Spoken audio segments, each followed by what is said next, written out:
Bonjour la communauté, j'espère que vous allez bien. Bienvenue à vous sur la chaîne Elizabeth Beauty and Wellness. Ici, comme vous savez, on parle de la beauté, du bien-être, on se motive les uns les autres et surtout, on essaie de consommer le plus naturellement possible et de se connecter avec notre mère nature. Bienvenue à vous sur la chaîne Elizabeth Beauty and Wellness. Aujourd'hui, j'aimerais vous parler de la barbe de maïs.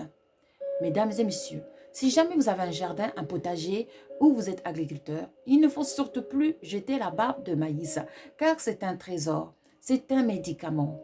Aujourd'hui, j'aimerais développer un peu plus surtout concernant son aspect sur l'effet diurétique. Commençons.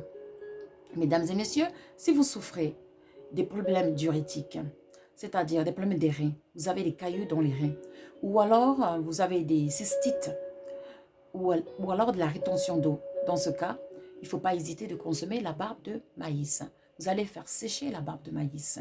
Vous allez prendre une cuillère à thé seulement, dans une tasse d'eau. Vous allez faire bouillir ça. Et après que c'est bouilli, vous allez laisser refroidir.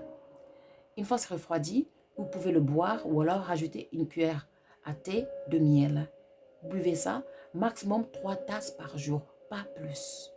Par contre, si vous souffrez des problèmes de sang, le sang est épais. Dans ce cas, il faut éviter d'utiliser la barbe de maïs car ça épaissit le sang. Par contre, si vous allez pour accoucher ou des opérations, dans ce cas, il faut peut-être utiliser la barbe de maïs, le thé de la barbe de maïs, car ça va vous éviter d'avoir des hémorragies. Voilà, on est nature, on consomme du naturel.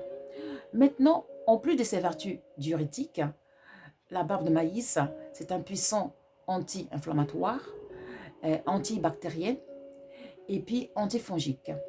Donc, si jamais vous avez des coupures, des petites coupures, ou alors vous êtes fait piquer par des insectes, il ne faut pas hésiter d'utiliser la barbe de maïs. Vous allez appliquer ça directement sur la peau.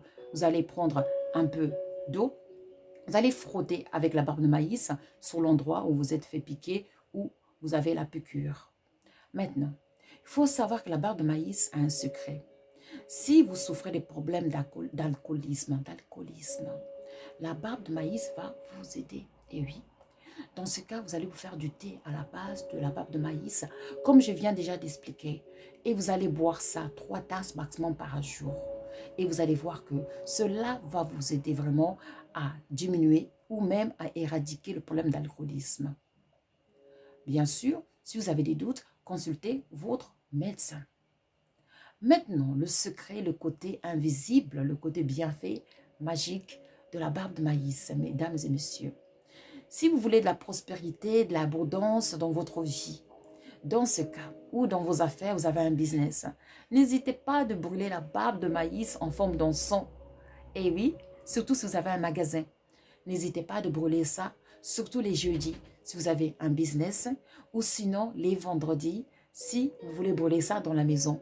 Car, comme je viens de répéter, cela, ça va vous ramener la prospérité et l'abondance dans vos affaires. On est nature, on consomme du naturel. J'espère que cette vidéo, ça va vous inspirer et vous n'allez plus jamais jeter la barbe de maïs. Comme je viens de dire, j'ai juste développé le côté diurétique. Mais par la suite d'autres vidéos, je vous donnerai d'autres secrets concernant la barbe de maïs. N'oubliez pas de liker and to subscribe. Moi, je vous remercie et je vous dis à très très vite. Merci et au revoir.